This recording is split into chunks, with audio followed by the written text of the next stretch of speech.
जय हिंद प्यारे बच्चों, आप सभी का स्वागत है हमारे YouTube चैनल इंग्लिश विजार्ड में। मेरा नाम है आदित्य धनराज। दोस्तों, इस सेक्शन में हम लोग डिस्कस करेंगे सेंटेंस इम्प्रूवमेंट के 20 क्वेश्चंस जो कि बेस्ड हैं कंडीशनल सेंटेंस पर। इससे पहले मैंने टाइम और टेंस पर 2 वीडियोज़ बनाए हैं और एक वीडियो मैंने कंडीशनल सेंटेंस की थ्योरी पर बनाया है। अगर आपको इस एक्सरसाइज में कोई परेशानी हो तो आप थ्योरी वाला वीडियोज़ देख सकते हैं। मैं उन सभी का लिंक डिस्क्रिप्शन में दे दूँगा। तो चलो स्टार्ट करते हैं आज का लेक्चर। तो जैसा कि स्क्रीन पे देख रहे हैं, पहला जो क्वेश्चन दिया गया है सेंटेंस इम्प्रूवमेंट का मतलब है जो पार्ट आपका अंडरलाइन है अगर वो गलत है तो आपका सही आंसर क्या है, और अगर वो सही है तो आपका आंसर होना चाहिए नो इम्प्रूवमेंट। चलिए स्टार्ट करते हैं, देखने की कोशिश करते हैं। लिखा गया है if he would have tried he would have succeeded. तो देखिए, ये चौथा कंडीशनल सेंटेंस है। आप ये हमेशा ध्यान रखें, इफ़ क्लाउज के साथ कभी भी हम मॉडल ऑक्सिलरी वर्ब का यूज़ नहीं करते, हमेशा प्राइमरी वर्ब का यूज़ किया जाता है, जैसे कि is, am, are, was, were, do, does और डिड, हैज़ और हैव और हैड। तो सबसे पहले इन सेंटेंसेस को फाइंड आउट करने के लिए आगे का क्लाउज देखना ज़रूरी है, जैसे कि वुड हैव दिया गया। तो चौथे कंडीशनल सेंटेंस जो है, चौथे कंडीशनल सेंटेंस में अगर आगे आपका वुड हैव है तो पहले वाले क्लाउज में आपका हैड होना चाहिए, हैड प्लस वर्ब का थर्ड फॉर्म। तो हमारा आंसर होगा क्या, ए वाला, हैड ट्राइड। उसके बाद में नेक्स्ट जो क्वेश्चन दिया गया आपका, देखते हैं if he had time he will call you. अब देखो, बाद वाला क्लाउज पहले देखिए, विल लिखा गया है, विल प्रेजेंट के सेंस में होगा तो पहला वाला जो आपका क्लाउज है वो भी किस में होना चाहिए, प्रेजेंट में होना चाहिए। तो जबकि अंडरलाइन वाला पार्ट दिया गया आपका हैड में, और उससे पहले सब्जेक्ट क्या है आपका ही के साथ प्रेजेंट में आता है हैज़, हैव नहीं आएगा, प्लूरल होता तब होता। तो आंसर हमारा क्या होगा, बी वाला, हैज़। यहाँ रखने के सेंस में यूज़ किया गया है। चलिए अब हम लोग आगे बढ़ते हैं, थर्ड नंबर क्वेश्चन देखने की कोशिश करेंगे। बहुत अच्छे क्वेश्चन है, ये सारे क्वेश्चन हमारे लास्ट ईयर एग्जाम में आ चुके हैं। थर्ड नंबर क्वेश्चन में दिया गया है if they were knowing about the crabs they would not have लिखा है। अब पहला देखिए, बाद वाले क्लाउज को पहले देखो, वुड नॉट हैव दिया गया है तो ये चौथा कंडीशनल सेंटेंस हो गया। इससे पहला वाला जो क्लाउज है वो आपका होना चाहिए हैड में, अभी भी बताया था। तो यहाँ पर लिखा गया दे वर नोइंग, समझ पा रहे हैं ना, तो ये तो गलत हो गया। आपको ढूंढना पड़ेगा हैड। तो यहाँ पर हैड के साथ, और आईएनजी वाला फॉर्म का तो यूज़ ही नहीं कर सकते, ऐसा नहीं करेंगे हैड बीन नोइंग, क्योंकि नो का आईएनजी वाला फॉर्म नहीं बनता, क्योंकि ये नॉन प्रोग्रेसिव वर्ब है। तो ए ऑप्शन नहीं होगा, हमारा जो ऑप्शन होगा वो होगा सी वाला, हैड और आपका नोन। चलिए नेक्स्ट जो आपका क्वेश्चन दिया है, फोर्थ नंबर दिया गया है if I had the money, और अब आगे वाले में इम्प्रूव करना है, आई वुड हैव बॉट। तो देखिए, मैंने अभी आपको बताया था कि हैड अगर आप देखते हैं तो बाद वाला क्लाउज वुड हैव में होना चाहिए। तो कई बार लोग इसको बोलेंगे नो इम्प्रूवमेंट होगा। देखिए, यहाँ पर जो हैड दिया गया है पहले वाले क्लाउज में, जो ये हैड है, इसके बाद में कोई भी वर्ब की थर्ड फॉर्म नहीं दी गई। तो ध्यान रखिएगा, ये चौथा कंडीशनल सेंटेंस नहीं है, ये तीसरा है। मतलब ये हैड जो वर्ब का सेकेंड फॉर्म एज आ रखने के सेंस में यूज़ किया गया। तो बाद वाला जो क्लाउज है वो सिर्फ वुड में होना चाहिए, ना कि वुड हैव में। ये बहुत कन्फ्यूजिंग क्वेश्चन है। तो आपका आंसर होगा पहला वाला, देख रहे हैं, ए, वुड। और वुड के बाद हमेशा वर्ब का फर्स्ट फॉर्म आता है। मॉडल ऑक्सिलरी वर्ब चाहे प्रेजेंट में हो या पास्ट में, हमेशा वर्ब का फर्स्ट फॉर्म लेता है, जब तक कि उसमें हैव या हैड ना लगाया जाए, सॉरी हैव ना लगाया जाए। चलिए अभी हम लोग नेक्स्ट क्वेश्चन करते हैं, फिफ्थ नंबर क्वेश्चन पे पहुँचते हैं। क्या कहता है, दिया गया है if you were the prime minister of India what steps would you have taken to in. देखिए बिल्कुल आसान है। सबसे पहला जो है वो क्लाउज देख लो, वर दिया गया है। जब वर दिया जाता है पहले वाले क्लाउज में इफ़ के साथ, तो ये तीसरा कंडीशनल सेंटेंस होता है। जिन लोगों को इसमें परेशानी हो रही है आप वीडियो देख लीजिए, जिसका मैंने लिंक डिस्क्रिप्शन में दे दिया है। थ्योरी का वीडियो बहुत ही परफेक्ट वीडियो, आप उसको देखेंगे तो ये एक्सरसाइज आपको दोबारा कर सकते हैं, कोई प्रॉब्लम नहीं होगी।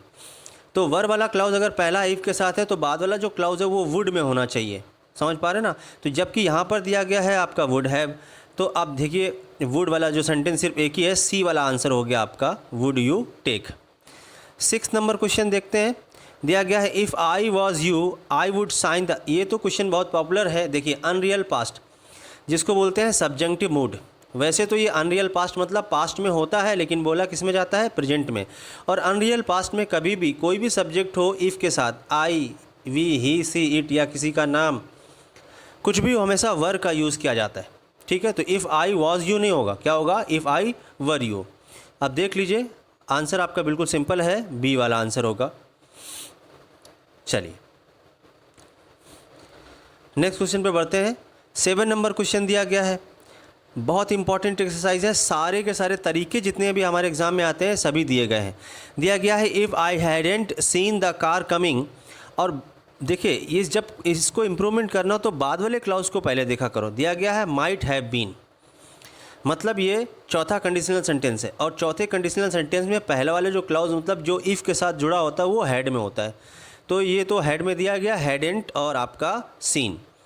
और भी चेक करने की कोशिश करेंगे। If I had seen the car coming, नहीं, when I hadn't seen, when तो यूज द सिंस, तो आपका आंसर जो होगा इफ़, उसने ये कहा कि यदि मैंने कार को आते हुए ना देखा होता, ये कहने का मतलब है, ठीक है। तो I might have been killed, तो मैं मारा जाता। तो ये आंसर आपका सही है। इसका सेंटेंस का आंसर हो गया नो इम्प्रूवमेंट। चलिए नेक्स्ट 8 नंबर क्वेश्चन दिया गया है if I had played well I would have won the match. देखिए पहला जो है वो आप यहाँ से देखो वुड हैव दिया है, तो पहला वाला जो क्लाउज है वो हैड में होना चाहिए, और अंडरलाइन वाला पार्ट जो दिया गया वो हैड में है, तो इसका भी आंसर क्या हो गया आपका नो इम्प्रूवमेंट। चलिए हम लोग नेक्स्ट क्वेश्चन पे बढ़ते हैं। 9 नंबर क्वेश्चन दिया गया है, करने की कोशिश करो। लिखा गया ही asked me if I will accept his condition, और फिर से देखो एक क्लाउज दे दिया गया उसका दूसरा इफ़ ही हेल्प मी। तो देखिए अगर उसने कहा कि he ask me if I will accept, यदि मैं उसका कंडीशन को एक्सेप्ट करता, तो ऐसा नहीं है। आप देखिए इफ़ का वैसे तो आप जानते होंगे आस्क जो होता है ना उसके साथ जुड़ता, जो आप नरेशन बनाते होंगे तो इफ़ या वेदर से जोड़ा जाता है, तो यहाँ पर आपको कन्फ्यूज़ किया है। देखिए बाद वाला भी एक क्लाउज दिया गया इफ़, यहाँ पर भी और यहाँ पर भी अगर आप जोड़ोगे तो ये सेंस नहीं बन पाएगा। तो ध्यान रखेंगे he ask me that I would accept होना चाहिए। क्या होना चाहिए? That I would. और पास्ट में है ये भी ध्यान रखिएगा, हेल्प दिया गया पहला वाला क्लॉज आस्क्ड में है तो पास्ट होना चाहिए, ध्यान रखेंगे। पहला वाला जो देखिए ऑप्शन इफ़ और दैट एक साथ दिया जो कि नहीं होगा। दूसरा दिया है दैट आई वुड, जो तीसरा दिया है इफ़ आई वुड एक्सेप्ट, ठीक है। तो इफ़ आई वुड एक्सेप्ट जो दिया है ये भी नहीं होगा, कि मैंने बताया ना आपको दो इफ़ का यूज़ नहीं कर सकते, इसलिए ये भी गया आपका आंसर जो है वो बी वाला होगा, दैट आई वुड एक्सेप्ट।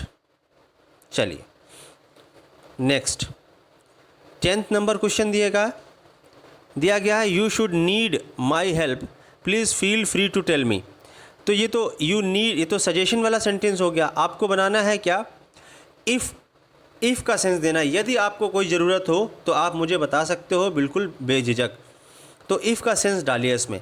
तो आप देखेंगे इफ़ किस में दिया, पहले वाले ऑप्शन में दिया गया, और एक in case you feel felt दिया गया है। देखो डी वाला और ए वाला ऑप्शन हो सकता है, लेकिन अब यहाँ पर फेल्ट दिया गया है, और जबकि बाद वाला सेंटेंस प्लीज़ फील फ्री लिखा गया है, तो ये तो एक इम्परेटिव सेंटेंस है। इम्परेटिव सेंटेंस प्रेजेंट का सेंस देता है, तो आप ये डी वाला ऑप्शन नहीं कर सकते। आपका आंसर होगा बिल्कुल आसान सा ए वाला, if you are in need. यदि आपको ज़रूरत हो मेरी हेल्प की तो आप बेझिझक मुझे बता सकते हैं। चलिए 11 नंबर क्वेश्चन देखते हैं। लिखा गया है if you have studied hard you would have got. देखिए सबसे पहले जो इम्प्रूवमेंट करना है उसको नहीं, आगे वाले क्लाउज को देखो। वुड हैव दिया गया है तो उससे पहले वाला जो क्लाउज होता है चौथा कंडीशनल सेंटेंस में हैड होता है, जबकि यहाँ पर दिया गया है हैव, तो ये गलत है। आपका आंसर होना चाहिए हैड वाला। देख लीजिए आप, बी वाला आंसर दिया गया है। चलिए बहुत ही उम्दा एक्सरसाइज है, आप ऐसी एक्सरसाइज रेगुलर करो मेरे साथ, आपका एग्ज़ाम बहुत ही आसान तरीके से निकलेगा। चलिए अब हम लोग करेंगे 12 नंबर क्वेश्चन। देखने की कोशिश करो 12 नंबर में क्या दिया गया है। दिया गया है I would have been in your place, और उसके बाद वाले भी क्लाउज दिया गया है आई वुड नॉट हैव। तो ये भी चौथा कंडीशनल सेंटेंस है, तो दो क्लाउज वुड हैव में नहीं हो सकते, जबकि बाद वाला दिया गया है वुड हैव में, उसको तो चेंज नहीं कर सकते। तो पहला वाला चेंज कर सकते हैं हैड में। तो अब देखिए यहाँ पर जो कंडीशनल से if I had in your place, ये तो होगा नहीं, ये रखने का सेंस हो जाएगा। यदि मैं तुम्हारी जगह होता, तो यहाँ सी वाले ऑप्शन में इफ़ दिया नहीं गया। जब इफ़ वाला ऑप्शन आपका काम ना आए तो इन्वर्जन स्टाइल चलता है, हैड को पहले ले लो और उसके बाद में बीन डालो, क्योंकि होने के सेंस में बीन तो लगाना पड़ेगा। तो आपका आंसर होगा हैड आई बीन इन, यहाँ पर देखिए बी वाले ऑप्शन में विद दिया गया, ये भी गलत है। देखिए बहुत इंपॉर्टेंट चीज़ है, इन का यूज़ करना है तो इन ही होना चाहिए इन प्लेस ऑफ, तो विथ के दो तो ऑप्शन चले गए। देखो आप ध्यान से, एक ऑप्शन दिया सी वाला, एक ऑप्शन दिया बी वाला, वो तो हो ही नहीं सकता। अब बचा आपका ए वाला और आपका डी वाला। लेकिन इफ़ आई हैड इन, तो ये हैड तो पोजीशन के सेंस में हो गया, ए वाला ये भी गया, हमें होने के सेंस में लगाना है जो कि दिया गया है डी वाले में। तो आंसर आपका होगा क्या, डी वाला। ये इन्वर्जन स्टाइल होता है यदि इफ़ वाला ऑप्शन ना मिले तो। आप 13 नंबर क्वेश्चन करने की कोशिश करें। दिया गया है if you are being worried our performance will be hampered. अब देखिए यहाँ बाद वाला जो क्लाउज है वो विल बी में होगा, और इफ़ वाला जो क्लाउज होता है वो आप सिंपल सेंटेंस बनाते हैं, ता और ती वाला बनाते हैं, ये ध्यान रखेंगे। तो ता और ती वाला देखिए सीधा दिया गया, if you are being worried नहीं, इफ़ यू आर वरीड। देखो भैया आर और बीइंग ये दोनों बात बराबर होगी, ये सुपर प्लस हो गया, क्योंकि बी जो वर्ब होती है वो इज़ एम आर होती है वाज वर्ब, और वो भी लगा रहे हो और बीइंग भी लगा रहे हो, तो और पैसिव वॉइस तो इफ़ यू आर वरीड सीधा बोलेंगे हम लोग, क्योंकि बाद में दिया गया है विल। तो आंसर हमारा होगा ए वाला। चलिए नेक्स्ट 14 नंबर क्वेश्चन देखते हैं। 14 नंबर क्वेश्चन में दिया गया if I died my hair green, यदि मैं अपने बाल को या बालों को डाई करता हूँ कैसा, ग्रीन, तो everybody will laugh at me. तो देखो पहला वाला डाइड दिया गया, डाई यहाँ रंगने वाला है, मरने वाला नहीं, तो सेकेंड फॉर्म में हो गया। जब पास्ट वाला क्लाउज है तो आगे वाला जो है विल नहीं होगा, क्या होगा, वुड होगा। तो हमारा आंसर होगा ए वाला। चलिए 15 नंबर क्वेश्चन देखिए, हर तरीके के क्वेश्चन हैं।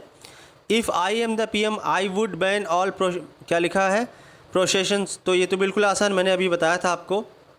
अनरियल पास्ट में हमेशा वर्ब का यूज़ करते हैं, तो आंसर तो हो गया आपका बी वाला। विल भी होगा नहीं, एम होगा नहीं, नो इम्प्रूवमेंट। चलिए तो आंसर हो गया आपका बी। नेक्स्ट क्वेश्चन 16 नंबर देखते हैं क्या दिया गया है। 16 नंबर दिया गया है इफ़ वन वर्क्स हार्ड। यहाँ पर देखो ता वाला है और बाद वाला if you have got the reward. तो यू देखो पहली बात तो यहाँ पर पहले वाले क्लाउज में जो वन सब्जेक्ट दिया यूनिवर्सल, तो दूसरे वाले भी क्लाउज में वन ही होना चाहिए। ये बहुत इंपॉर्टेंट चीज़ है, बहुत अच्छे क्वेश्चंस हैं। तो अब देख लीजिए यहाँ पर यू तो चलेगा नहीं, बचे आपके कितने ए सी और, तो अब वन वाला one has got, one gets, और उसके बाद में तो आपका ता के सेंस में यूज़ करना है ता। यदि कोई भी व्यक्ति दुनिया में कठिन मेहनत करता है तो उसको रिवार्ड मिलता है, ता और ता वाला सेक्शन है। तो आंसर हो गया ए वाला। ठीक है, विल आएगा नहीं, हैज़ होगा नहीं। 17 नंबर क्वेश्चन देखने की कोशिश करें। लिखा इफ़ ही हैज़ टाइम, यदि उसके पास टाइम होता तो ही विल टेलीफोन, तो he would, he might, he could, कोई प्रॉब्लम नहीं। देखिए पहला वाला ता है और बाद वाला गा है, ये सही है, आपका आंसर हो गया नो इम्प्रूवमेंट। चलिए नेक्स्ट 18 नंबर क्वेश्चन देखते हैं। सभी ये क्वेश्चंस आए हुए हैं NDA, CDS, BSRB जो भी है। 18 नंबर में दिया हैड ही बीन केयरफुल। मैंने बताया था भी इन्वर्जन स्टाइल है, अगर इफ़ नहीं मिलेगा तो हैड से स्टार्ट होगा, और ये चौथा कंडीशनल सेंटेंस तो आगे वाले में वुड हैव होना चाहिए। जबकि देखिए अंडरलाइन वाला पार्ट दिया गया है कुड अवॉइड, तो कुड हैव होना चाहिए। तो देख लीजिए आप, could have avoided, could have been avoided और सेल, तो बिल्कुल आसान है। अब आंसर होगा हमारा A, could have avoided. B वाले ऑप्शन में दिया could have been avoided, passive voice नहीं चाहिए, ये ध्यान रखिए, बहुत खतरनाक क्वेश्चंस होते हैं, कभी कभार ज़रूरत पड़े तब पैसिव वॉइस बनाइए। 19 नंबर क्वेश्चन देखिए, दिया गया है if I will get an opportunity I shall attend the conference. देखिए बाद वाला सेंटेंस गा में है तो पहला वाला ता में होना चाहिए, विल में तो होगा ही नहीं, तो ता वाला ढूंढिए ऑप्शन। सेल ऑप्शन नहीं होगा, ए वाला, बी वाला गॉट सेकेंड फॉर्म में दिया है, आंसर होगा हमारा क्या, सी वाला गेट। बिल्कुल आसान है, ता और गा का कॉम्बिनेशन। नेक्स्ट हमारा लास्ट क्वेश्चन है आज का 20 नंबर। दिया गया है इन केस इफ़। ये देखिए बहुत अच्छा क्वेश्चन है, आप दो क्लाउज एक साथ यूज़ नहीं कर सकते, इन केस और इफ़ दोनों को यूज़ करोगे, जैसे सपोज और इफ़ एक साथ नहीं यूज़ कर सकते, सुपरफ्लुअस हो जाता है। तो ये तो बिल्कुल आसान है, तो ता में दिया है और गा में दिया है, लेकिन अब ये वहाँ पर अंडरलाइन नहीं है, तो आप सिर्फ इसको एक ही रखो, चाहे इन केस यूज़ कर लो चाहे इफ़ यूज़ कर लो। तो दो पहला दिया है इफ़ और ये नहीं होगा, इन केस ऑफ ये नहीं, इन केस यूज़ करते हैं, ऑफ नहीं, ये आपका पार्टिसिपल क्लाउज नहीं है। आपका आंसर सिर्फ होगा क्या, सी वाला। तो ये हमारी एक्सरसाइज है कंडीशनल सेंटेंस की। सारे क्वेश्चंस हमारे एग्जाम में आ चुके हैं। अगर किसी को या आपको समझ में नहीं आ रहा है इस चीज़ को, तो आप थ्योरी वाला वीडियो पहला देखो, उसके बाद इसको दोबारा फिर से रिवाइज़ कर सकते हैं। बहुत अच्छे क्वेश्चंस हैं। आज के लिए इतना ही। वीडियो कैसा लगा कमेंट करके बताइए, इसको लाइक करिए, मेरे चैनल को सब्सक्राइब जरूर करिए ताकि आपको अच्छे से अच्छे वीडियो मिल सकें। वीडियो सुनने और देखने के लिए बहुत बहुत धन्यवाद।